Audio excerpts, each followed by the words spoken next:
Ever sought to think why the newly developed term tenderpreneurship seems to dominate public discourse? Could it be because of the public perception that the acquisition of tenders is becoming a lucrative business in its own right without great concern for protocol?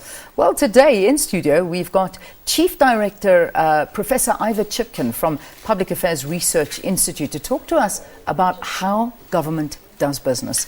Good to have you in studio. Thank Welcome you for to Morning having me. Live. Thank you. Interesting topic, because it's a topic that a lot of people talk about, a lot of people take seriously and make jokes about. You know, I'm a tenderpreneur, blah, blah, blah, blah, blah. But the reality is this is how government does business.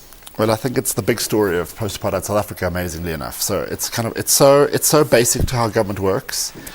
And yet, for reasons which I think say something about how policy is made and how the universities are working, academics are working, it barely registers on the radar. And yet, it's the bigger story. So, I'm based at the Public Affairs Research Institute, and for the last while, we've been doing some work in this area. Yeah. And we now know that 42% of government's budget is spent on procurement. Sure. That's an enormous amount of money. What are we looking at about?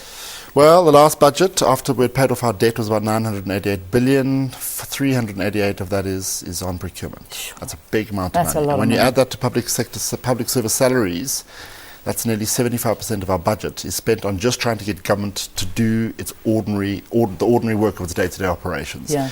So what that procurement budget effectively is government departments are outsourcing the lion's share of their day-to-day activities. So what that means essentially is that government is outsourcing to third parties, private companies, private agencies, to do the kind of stuff which we associate with government. So whether it's a water department, for example, the likelihood is that a water department doesn't have water technicians or engineers doing They outsource stuff. that work to another company. They've outsourced Is it. that the right way of doing business? Well, it's funny because if you asked that question a few years ago, unambiguously, the world consensus was that this is the way government should be going. Government bureaucracies were inefficient and wasteful. What we needed was much more entrepreneurship, a much more decentralized model of working, and outsourcing to private companies was deemed to be the way of improving, ironically enough, all sorts of efficiencies. So South Africa takes on board this model. At the same time, it was regarded this as a way of encouraging black economic empowerment by outsourcing work to a whole range of new black enterprises. So you could kill two birds with one stone. You could improve efficiencies, you could reduce wastefulness, and you could advance the cause of economic freedom in South Africa. So South Africa, especially from 2000, we implement this model in various ways. But we also go very, very far in implementing this model. Yeah. So in the area of procurement, for example, we go from a system of a highly centralized system of procurement. State tender board, 4 provincial tender boards, municipal tender board, probably a dozen, maybe 2 dozen, maybe 50 sites of procurement, to a situation where we don't know the exact number, we know that there are at least 50,000 places of procurement. 50,000 places where officials have the right to buy goods and services. It's incredible. Sure. Maybe 100,000, there might even be 150,000 sites of procurement. It makes coordination in government almost impossible. Yeah. It means that government is not leveraging, it's not buying on, not using its position as profiting from economies of scale. So a whole lot of potential benefits of government procurement are not being taken up, and at the same time there's tremendous fragmentation, and it opens up a lot of room for corruption. Enormous spaces for corruption.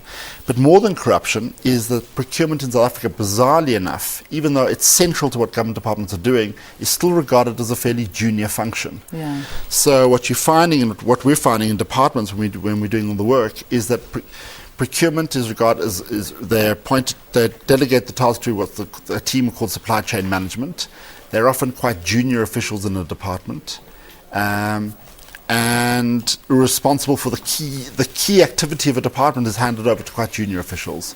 Yeah. So, and then we've got policies and regulations in place, but the actual processes of what you're doing on a day-to-day activity when you're procuring is absent. Yeah. So you've got young junior people in departments tasked with the key role of the department who are operating in an environment where it's not quite sure actually what they should be doing.